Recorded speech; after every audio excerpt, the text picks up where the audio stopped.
Olá, olá, meus amigos, sejam muito bem-vindos ao canal Ponto Cego. Aqui no canal Ponto Cego, a gente investiga, questiona e expõe aquelas informações que o sistema preferiria que ficassem nas sombras. E esse é o quadro Leituras Proibidas. Aqui no Leituras Proibidas, nós temos um espaço dedicado a livros e outros materiais que prefeririam que você não conhecesse. Porque se você os conhecer, você vai se tornar muito mais inteligente e muito mais difícil de manipular. E o assunto de hoje é um assunto que pode parecer distante e abstrato, mas que na verdade tem tudo a ver com a forma como nós vivemos as nossas vidas. Tem a ver com a maneira como nós pensamos e as formas com as quais podem tentar nos manipular. Hoje nós vamos mergulhar juntos na estrutura da mente humana e nos pontos cegos que nos deixam vulneráveis à manipulação e ao engano. E para isso, nós vamos usar como base, como ponto inicial, o livro de Daniel Kahneman, que é psicólogo e prêmio Nobel, intitulado Rápido e Devagar. Então, se você, assim como eu, gosta de fazer leituras proibidas e conseguir aquele conhecimento que ninguém mais tem, seja muito bem-vindo e sinta-se à vontade nesse quadro Leituras Proibidas. Pegue seu café, acomode-se e vamos juntos viajar pela estrutura do pensamento e da mente humana. Meus amigos, não sei se você já parou para pensar ou se você já reparou nisso, mas dentro da sua mente, dentro da nossa mente, existem como que dois sistemas: o sistema um e o sistema 2. O sistema um, ele é automático. O sistema um, ele é impulsivo. O sistema um, ele é recrutado para lidar com situações surpresa, para lidar com aquelas situações de vida ou morte que necessitam da nossa atenção imediata. Vou te dar um exemplo. Imagine que você está dirigindo ali por uma estrada e enquanto você dirige, do nada aparece um obstáculo na sua frente. Eu tenho certeza que se você for um motorista minimamente competente, você vai ser capaz de desviar do obstáculo sem nem entender que obstáculo era aquele, mas vai salvar a sua vida e a vida daqueles que estiverem ali no carro com você. Esse é o sistema um. E o sistema 2? O sistema 2, ele é lento, mas ele é racional. O sistema 2, ele é recrutado, ele entra em campo quando a gente precisa resolver um problema complexo, um problema difícil, mas um problema que não necessariamente é de vida ou morte, ou um problema que não demanda tanta velocidade na sua solução. O grande problema, a grande questão, é que, apesar do sistema 2 ser o sistema racional que a gente carrega na nossa mente, ele tem uma falha. Ele pode ser muito preguiçoso em determinadas condições e acabar confiando cega e puramente nas intuições e nas percepções que podem estar erradas que vem lá do nosso sistema um e acabar cometendo, claro, erros. E, meus amigos, a grande questão é que, apesar do autor não tratar dos tópicos que eu vou trazer aqui como pontos que podem ser pressionados para manipular a sua mente, ele trata, na verdade, como aspectos do pensamento humano. Eu gostaria de deixar bem claro para vocês que quem conhece esses aspectos, quem sabe desses pontos cegos, pode usá-los contra você para manipular o seu pensamento, para fazer com que o seu preguiçoso sistema 2 concorde com opiniões, com argumentos e com visões que não necessariamente sejam reais, que estejam cheias de erros, às vezes dos mais básicos. Então, vamos começar com o primeiro ponto cego da mente humana. O primeiro ponto cego do nosso raciocínio é o limite de atenção. Guarde essa expressão, limite de atenção.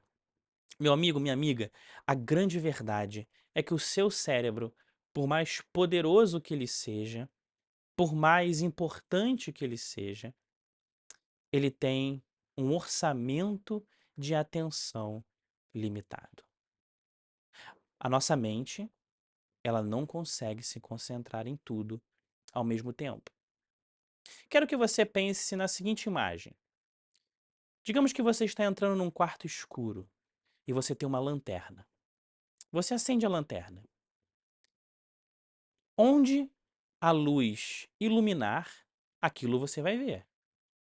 Os objetos, o espaço que a luz da sua lanterna iluminar, aquilo ali vai ser possível de você enxergar. Só que todo o resto fica invisível, fica coberto por escuridão. Assim funciona a nossa mente. Assim funciona a mente humana. Por exemplo, você já reparou como pessoas que estão vendo um vídeo em uma rede social, pessoas que estão muito focadas lendo alguma coisa, elas simplesmente não ouvem e não percebem o que acontece ao redor delas? Justamente porque o cérebro precisa focar em uma tarefa de cada vez para poder fazer essa tarefa com sucesso, realizar essa tarefa com êxito. A grande questão, meu amigo, minha amiga, preste atenção no que eu vou falar para você agora. Preste muita atenção. Da mesma maneira que o foco ele é usado para lidar com uma situação complexa e difícil, ele pode ser usado como cortina de fumaça. Preste muita atenção nisso. Foco pode se tornar cortina de fumaça. Quantas e quantas vezes, pensa aqui comigo, do mais absoluto nada, surge um fato chocante, uma notícia chocante. Algo totalmente disruptivo acontece, todo mundo só fica falando daquilo. Parece que mais nada existe. Já reparou nisso? Pois é, isso é o foco sendo usado contra você. Estão fazendo o seu cérebro focar em algo e perder todo tipo de atenção no que está acontecendo ao redor para justamente fazer algo que, se você estivesse atento, você teria reclamado, você teria se levantado contra. Quer ver um exemplo disso? Vamos voltar lá para 2003. Em 2003, o mundo, ou pelo menos quem era vivo na época, assistia chocado enquanto o Iraque era invadido pelos americanos. Mas nesse mesmo ano, inúmeros projetos de lei dentro dos Estados Unidos foram aprovados, que influenciaram na economia americana, que limitaram a liberdade de cidadãos americanos e que mudaram a forma como as pessoas lidavam com a política e com o governo. E ninguém percebeu. Em situações normais, as pessoas teriam reclamado.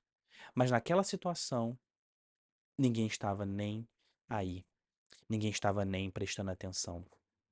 Porque o nosso foco é limitado. E aqueles que sabem disso,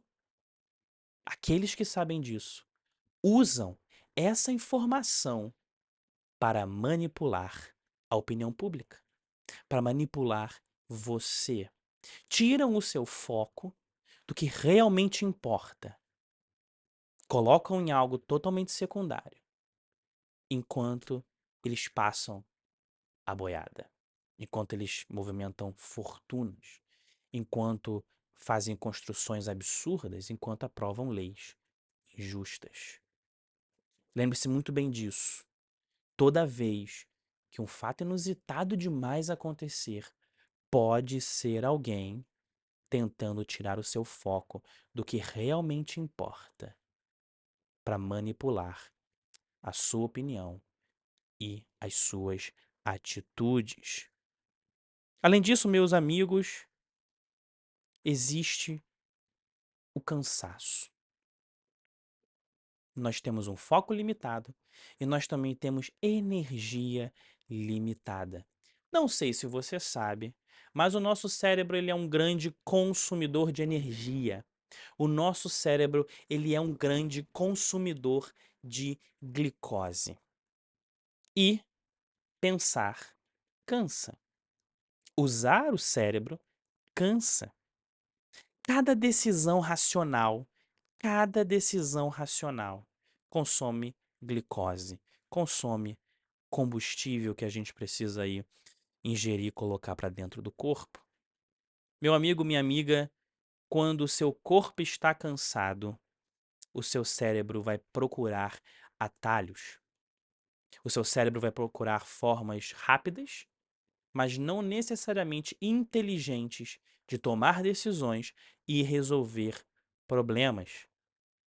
Ele vai buscar o caminho mais fácil, ele vai procurar as respostas automáticas. Eu quero compartilhar com você um estudo impressionante, em que inclusive o Daniel Kahneman traz. Esse estudo analisou o cansaço, o impacto do cansaço nas decisões humanas. Ou usando um nome técnico, o impacto do esgotamento do ego nas decisões humanas. Esse estudo ele foi feito com juízes israelenses. Esses juízes, eles eram responsáveis por analisar pedidos de liberdade condicional. Eles analisaram vários pedidos. Eles estavam ali trabalhando muito. E sabe o que o estudo descobriu? O estudo descobriu que, logo antes do horário do almoço, a taxa de aprovação caía quase a zero. Eu vou repetir. Logo antes do horário do almoço desses juízes, a taxa de aprovação dos pedidos de liberdade condicional caía quase a zero. Mas mais chocante ainda foi que o estudo descobriu o que acontecia depois do almoço. Porque depois do almoço, as chances de aprovação subiam de novo. Ou seja, sem descanso, sem alimento, os juízes não pensavam, não analisavam os pedidos de liberdade condicional. Eram até muito duros, negavam. Mas logo após se alimentarem, logo após descansarem, eles voltavam a aprovar muitos mais pedidos. Ou seja, nesse caso, a justiça estava por um fio, o fio da barrinha de cereal, o fio da glicose. Agora eu quero que você pense comigo. Pense comigo. Se a falta de glicose, se a falta de energia, se a falta de comida e de descanso, ela é capaz de afetar a capacidade de decidir de um juiz, de um profissional que é treinado, que é selecionado para tomar decisões lógicas e racionais de acordo com a lei, imagine o que a falta de alimento, o que a falta de descanso podem fazer com você. Imagine o que esse esgotamento pode fazer com a sua capacidade de pensar criticamente. Não à toa, não à toa, governos autoritários são mestres em privar populações inteiras de conforto, alimento e outros produtos que poderiam tornar a vida deles muito menos sofrida. A grande verdade, meus amigos, é que existem pessoas ainda hoje, que manipulam o esgotamento de outras para que elas façam as suas vontades. Por exemplo, já parou para pensar por que aquele grupo de homens sobe uma montanha e dorme mal por 3 dias, se alimentando de, sei lá, comida enlatada, em pouca quantidade, inclusive, e depois dizem que voltaram transformados com uma nova ideia? É justamente porque estão aplicando nesses homens o esgotamento do ego, o cansaço. Pessoas cansadas aceitam qualquer coisa. Pessoas que não têm energia não conseguem pensar. E quem não consegue pensar aceita qualquer historinha, aceita qualquer argumento que contam para elas. E quem controla, preste muita atenção nisso.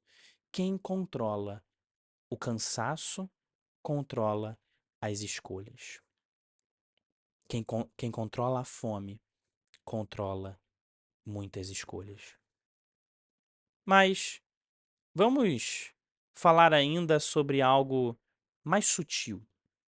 Porque veja, lidar com a questão do limite de atenção e lidar com o ponto cego do esgotamento é muito fácil. É muito fácil perceber que estamos sendo submetidos a essas ferramentas, né? Que tem alguém manipulando esse nosso aspecto da nossa mente.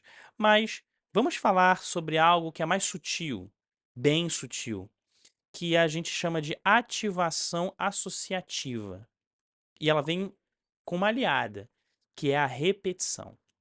Meus amigos, o que que é a ativação associativa? A grande verdade é que o cérebro ele é uma teia de conexões. Quando a gente pensa em uma palavra, a gente ativa dezenas de outras palavras ligadas a ela. Por exemplo, vamos pensar aqui na palavra médico.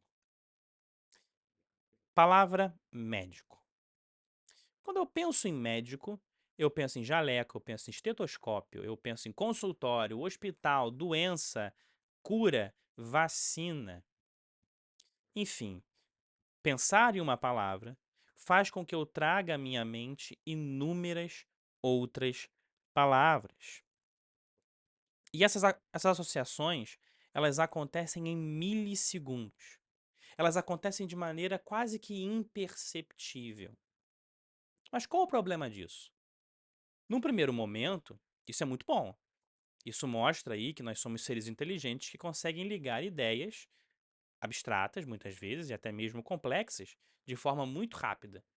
Isso é muito bom, é um benefício. A grande questão, o grande problema, meus amigos, é que quem entende essas ligações é capaz de verdadeiramente hackear o seu pensamento. Eu vou repetir. Quem entende o poder da ativação associativa aliado à repetição pode hackear o pensamento humano. Vou te dar um exemplo. Campanhas publicitárias. Elas fazem isso o tempo inteiro. O tempo inteiro. Elas conectam ideias que estão emocionalmente próximas. Mesmo que não necessariamente a gente esteja falando de uma verdade universal. Vou dar um exemplo. Quando você vê uma propaganda de um carro falando que ter aquele carro, que dirigir aquele carro é ter liberdade, o seu cérebro ele vai criar a seguinte equação: ter o carro me faz livre, não ter o carro não me faz livre. De forma que você começa a pensar que, de fato, eu preciso comprar aquele carro para poder viver, para poder ter a minha liberdade de fazer o que eu quiser. Isso é ativação associativa. E ela se alia à repetição, porque essa propaganda não vai aparecer só em um lugar. Ela vai aparecer em vários lugares. Você vai ver ela no seu telefone, daqui a pouco ela começa a aparecer no YouTube, daqui a pouco ela começa a aparecer em outras redes sociais, você vai ver aquela propaganda na sua televisão, no outdoor, às vezes ali atrás do vidro de um ônibus, de um carro, na traseira de um caminhão, enfim. Esses pontos cegos da ativação associativa e da repetição serão profundamente explorados para fazer você comprar o carro daquela, daquela marca. O problema, meus amigos, é que quando as palavras certas são colocadas lado a lado, você pode agir sem pensar. É claro que a propaganda de um produto é um excelente exemplo, mas isso também pode ser usado para outros objetivos. Se a gente olha para a história, a gente pode voltar até lá, a década de 30 e 40, quando um homem chamado Goebbels era o ministro da propaganda na Alemanha nazista. E ele foi extremamente bem sucedido em usar esse ponto cego para fazer com que judeus fossem perseguidos. Por exemplo, a palavra judeu era associada a mal, a inimigo, a problema, a doença, a crise, a culpado.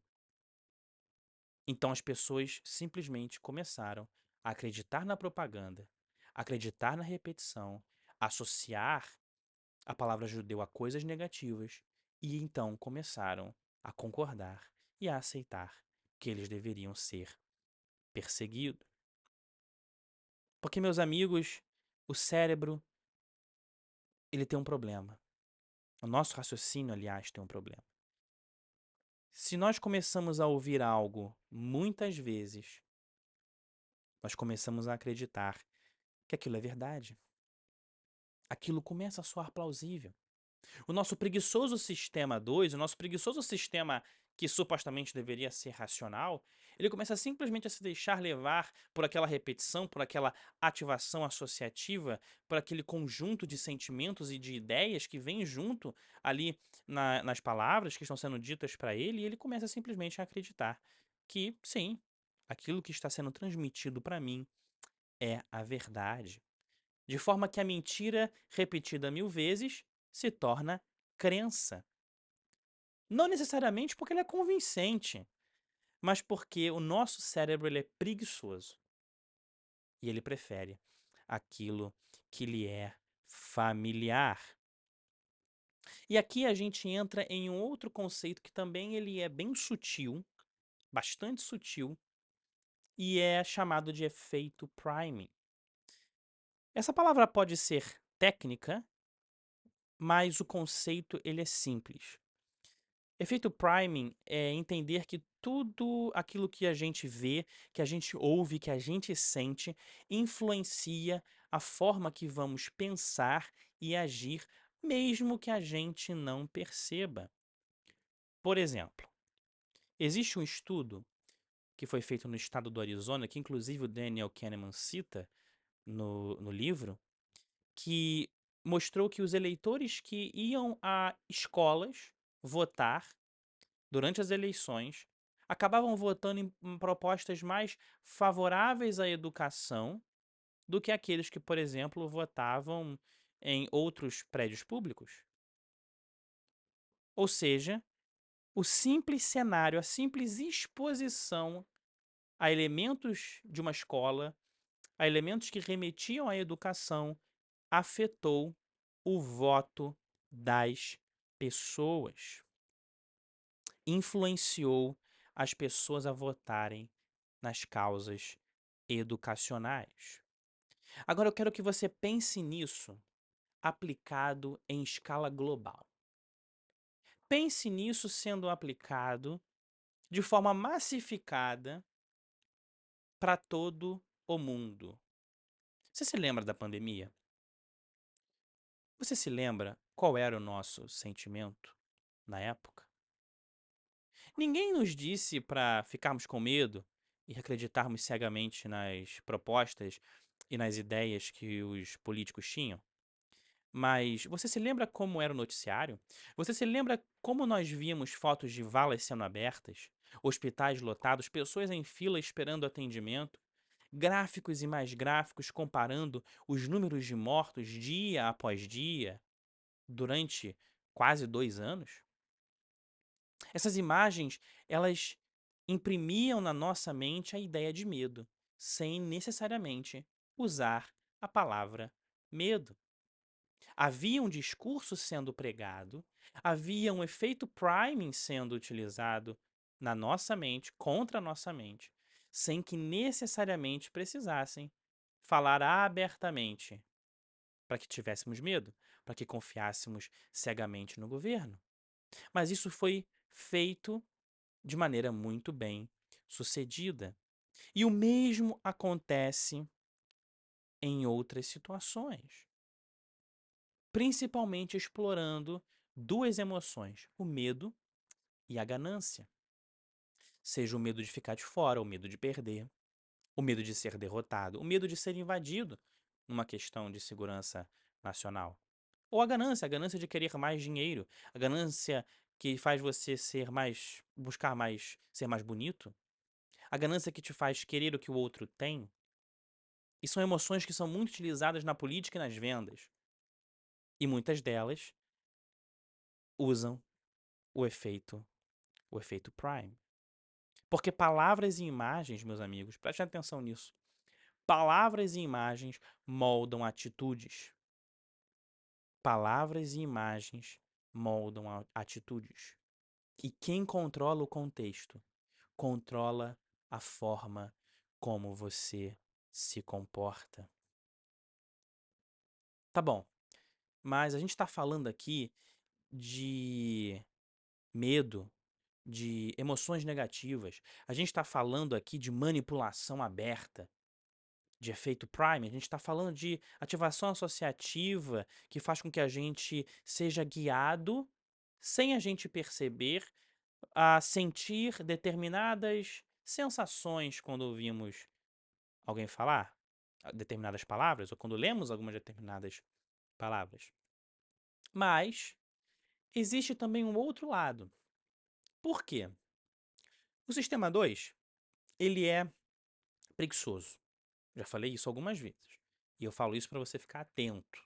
Fique muito atento com a forma como você pensa nas coisas. O sistema 2 ele é preguiçoso. E ele pode se tornar ainda mais preguiçoso, seja pelo sofrimento, do esgotamento das suas energias, do esgotamento ali, né, de pensar, do cansaço.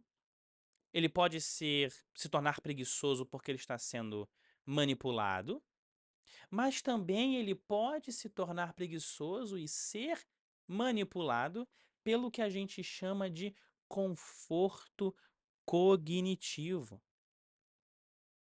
Mas antes da gente falar de conforto cognitivo, se você chegou até aqui, meu amigo, minha amiga, por favor, deixe o like, se inscreva no canal para você não correr o risco desse vídeo não aparecer mais para você. E agora vamos continuar com a questão do conforto cognitivo. O conforto cognitivo, ele é o seguinte: quando a gente está relaxado, quando a gente está num ambiente que a gente sente que é um ambiente familiar, né, a gente fica confiante, a gente fica com bom humor.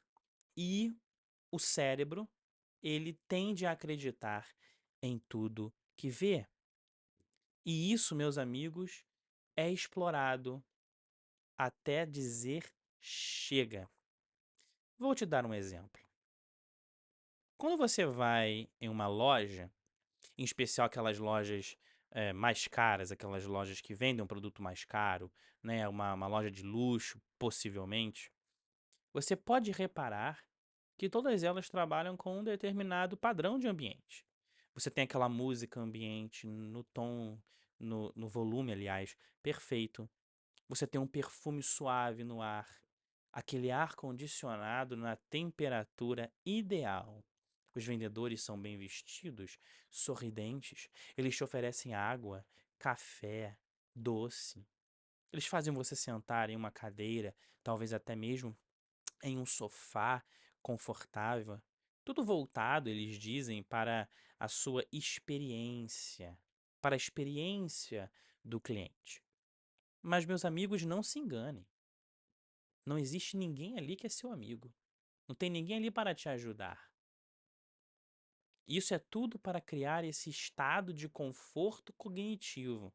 É para colocar o seu cérebro no modo confiança, no modo relaxado, para que você fique muito mais propenso a acreditar naquilo que eles te passarem. Porque a verdade, meus amigos, é que se quando a gente está esgotado, a gente para de pensar, quando a gente está feliz, de bom humor, quando a gente está nesse modo relaxado, a gente baixa a guarda. E quando a gente baixa a guarda, o golpe vem. Quando a gente baixa a guarda, o golpe da manipulação pega a gente. E nesse caso da loja, talvez você compre algo que, em uma outra situação, em um outro contexto, você nunca compraria. Isso não vale só para vendas, é claro. Por exemplo, isso vale para política. Quando a gente pensa ali na imagem pública de muitos políticos, eles geralmente são carismáticos, eles são comunicadores eficazes, eles se posicionam como aquele cara que é amigo de todo mundo, que pega o bebê no colo, que tira foto com o bebê. Mas não apenas os políticos. Vamos pensar também nos gurus espirituais. Ou em qualquer outra pessoa que está interessada em criar uma atmosfera emocional super positiva, super confortável.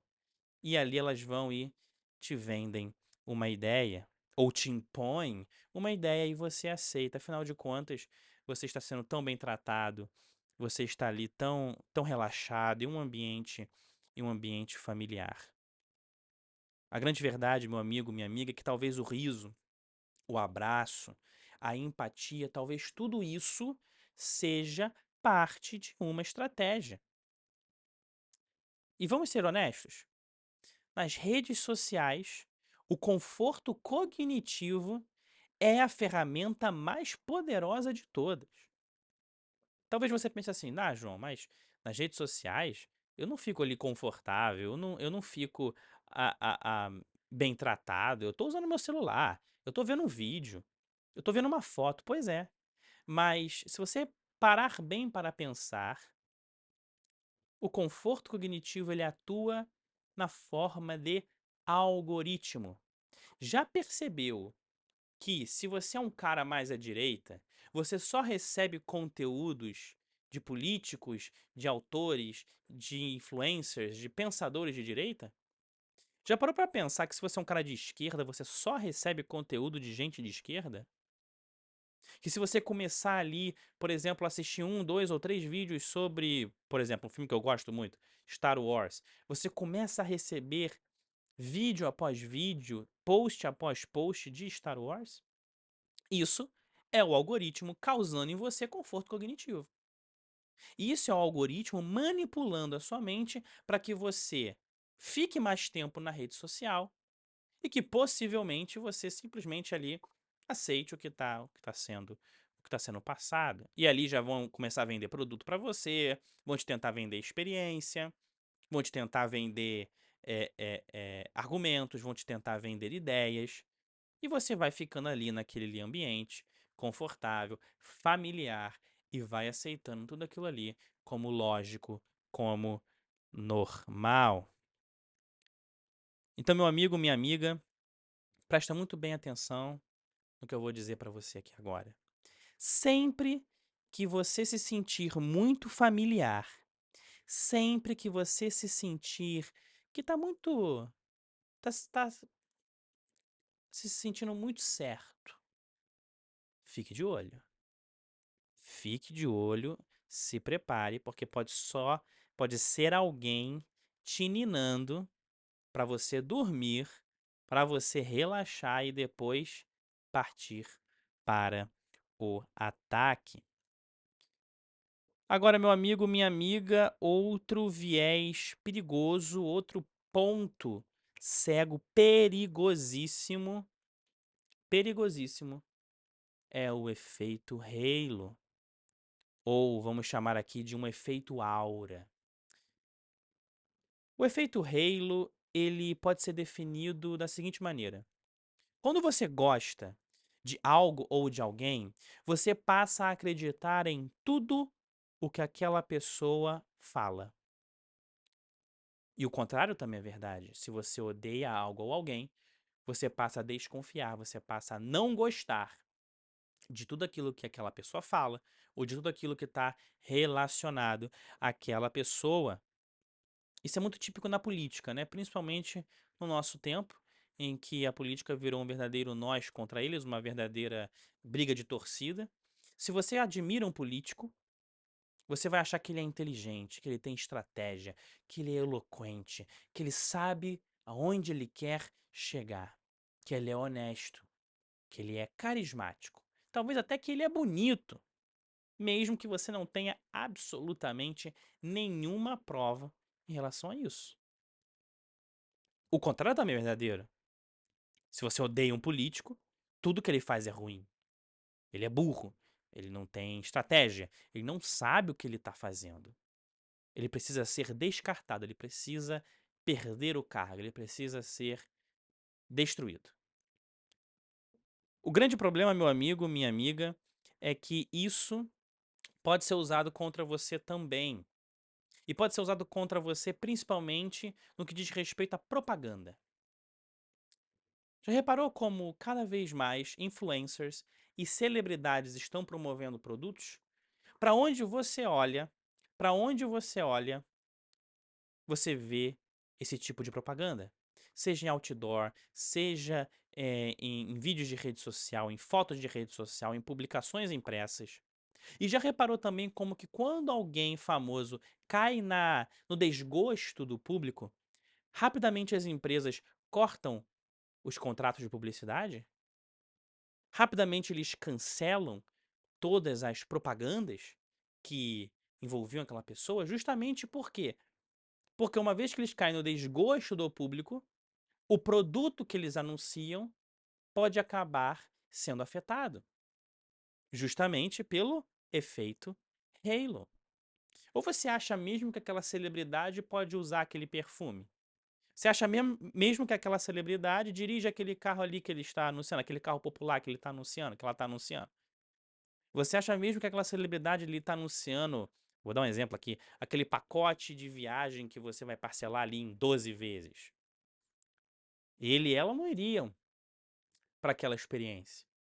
Eles têm muito mais dinheiro, eles podem ir para lugares muito mais exclusivos, mas a propaganda é estruturada para fazer você pensar que eles fariam isso, que eles usariam o produto, que eles dirigiriam aquele veículo. É esse mesmo mecanismo que faz também com que, por exemplo, torcedores briguem pelos seus times. Porque o efeito halo, ele tem como característica também gerar essa identificação. Criar esse sentimento de meu grupo, meu time, contra o grupo dos outros, o time dos outros. Daí, meu amigo, minha amiga, eu quero que você tire também uma outra lição. Não apenas a de que o efeito halo está sendo usado e pode ser usado para fazer com que você siga cegamente as visões de alguém, mas eu quero que você preste muita atenção nisso aqui. O efeito halo também tem tudo a ver com primeiras impressões. Se alguém te parecer confiável na primeira conversa, vai demorar muito para você enxergar os defeitos daquela pessoa, mesmo que os defeitos estejam ali desde o começo. Isso até é uma dica, né, para você que quer causar uma boa impressão. Sim, a primeira impressão é a que fica. O efeito halo comprova isso. A primeira impressão é a que fica. É aquela mais difícil de ser apagada, de ser mudada. Por quê? Porque a nossa mente, ela prefere manter a coerência emocional, ainda que ela sacrifique a razão, ainda que isso signifique ir contra a verdade. A nossa mente ela vai se agarrar àquilo ali e assim, voltando à política, né? O político pode ser um bandido, ele pode ser um corrupto de marca maior. A pessoa vai se agarrar naquela ideia, vai defender aquele cara até a morte para não ter que pagar o preço de cair em desconforto emocional. Por fim, meus amigos, existe a heurística do afeto. Heurística do afeto. Meu amigo, minha amiga, heurística não é aquela sua tia distante. Heurística é uma palavra elegante para atalho mental, para criatividade. É quando o cérebro inventa uma explicação rápida para algo complexo. E se tratando da heurística do afeto, da criatividade, digamos assim, do afeto, ela é um atalho emocional que faz com que a gente decida com base naquilo que a gente sente, não com base naquilo que nós pensamos. É o típico apito de cachorro. É o típico. É aquela típica pessoa, aquela típica situação, aliás, na qual a pessoa ela defende uma ideia e tudo para ela tá muito bom. Tudo para ela relacionado àquela ideia é muito perfeito. Não há riscos, não há problemas, não deve ser analisado 2 ou 3 ou 4 vezes antes de ser implementada. Eu gosto, eu concordo, tá certo. Eu não gosto, eu discordo. Naturalmente está errada. Além disso, a heurística do afeto nos leva a confiar em pessoas as quais nós gostamos. A heurística do afeto nos faz confiar naquele amigo. Todo mundo deve ter passado por isso. A gente confia naquele amigo que assim é super gente boa com a gente. E ele chega pra você com aquele pacote, aquela ideia milagrosa, assim, de outro mundo pra você ficar milionário. É aquele típico amigo que te apresenta o esquema de pirâmide. E você vai lá, bota o dinheiro, por quê? Porque você confia no teu amigo. Ele não é seu amigo? Você não gosta dele? Provavelmente ele não quer o teu mal. Provavelmente ele quer fazer você prosperar também. Ou então você vota em alguém só porque gosta da pessoa. Você viu lá um vídeo do cara, ah, vou votar no fulano. Vou votar naquele candidato ali, naquela candidata. Ah, por quê? Ah, porque eu gostei dele. E não se enganem, isso é muito explorado. Quer ver um exemplo de quando a heurística do afeto foi explorada? Ela foi largamente explorada lá nas eleições dos anos 80, quando a gente tinha aquelas campanhas do Collor, do Fernando Collor, na época lá novo, no auge dos seus 40 anos, correndo a, a, a- lá em Brasília e mostrando quão bonito, atlético, jovem e bem casado ele era, aliás. Inclusive, eu sei de relato de gente que falou que votei no Collor porque gostei dele porque ele era bonito. Ora, um cara que eu gosto, um político que eu gosto e que é bonito, não pode fazer nada de ruim, né? Anos depois, pouco tempo depois, se descobriu um grande esquema de corrupção. Ele pegou o dinheiro da poupança das pessoas, não devolveu até hoje. Teve gente que se suicidou, ele inclusive perdeu o mandato por corrupção lá envolvido naquela compra do Fiat Elba, enfim. Isso aí é história. Meus amigos, a grande verdade é que o nosso cérebro, a nossa mente, ela não busca a verdade. Ela busca conforto emocional. Ela busca o caminho mais fácil. E isso, meus amigos, é tudo o que os manipuladores da humanidade precisam saber para usar contra vocês e fazer com que vocês sigam a vontade deles, ao invés das suas próprias vontades. Em resumo, tudo o que nós vimos aqui, meu amigo, minha amiga, aponta para uma verdade incômoda. Nós não somos tão racionais quanto a gente pensa que nós somos. O nosso sistema racional nem sempre está no controle. E talvez, vendo esse vídeo, você tenha percebido que na sua vida, na maior parte do tempo, você seguiu o que os outros queriam que você fizesse. Muitas vezes, meus amigos, as nossas opiniões elas são resultado não de cuidadosa ah, apreciação, mas, na verdade, são resultado de milhares de pequenas influências.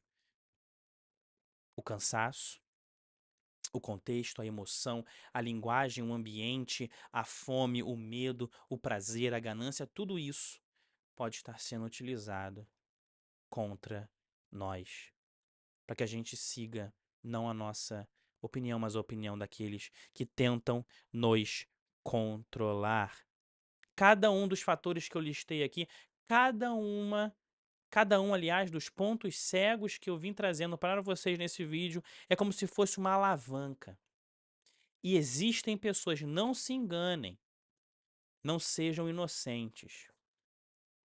Existem pessoas que sabem como puxá-las e que podem estar conduzindo você sem que você perceba. Mas isso não significa que estamos condenados a sermos escravos. Isso não significa que a gente está condenado a ser usado e manipulado o tempo inteiro. Significa apenas que nós precisamos despertar e começar a reparar nos nossos pontos cegos.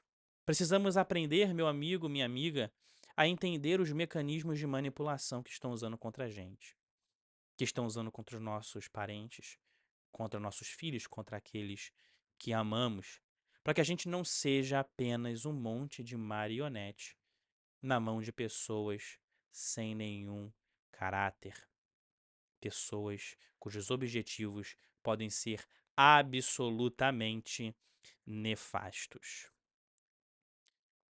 Então, da próxima vez que você ver algo que te tire do sério, da próxima vez que alguém te tratar super bem, da próxima vez que você se ver privado de comida, privado de descanso, pergunte-se assim: será que existe alguém que está tentando me manipular ou até mesmo se aproveitar dessa minha situação de vulnerabilidade e controlar o meu pensamento?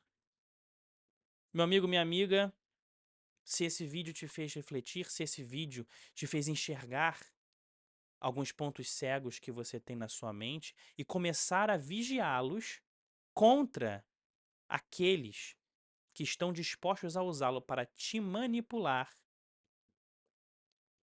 continue por aqui. Curta, comente, compartilhe com aquela pessoa que precisa despertar. Se inscreva no canal e continue nos acompanhando, porque toda semana nós vamos ajudar você a reparar nos pontos cegos e, claro, a ter acesso àquelas informações que ninguém gostaria que você tivesse aqui no Leituras Proibidas. Muito obrigado pela sua atenção, muito obrigado pela sua companhia e até a semana que vem. Obrigado.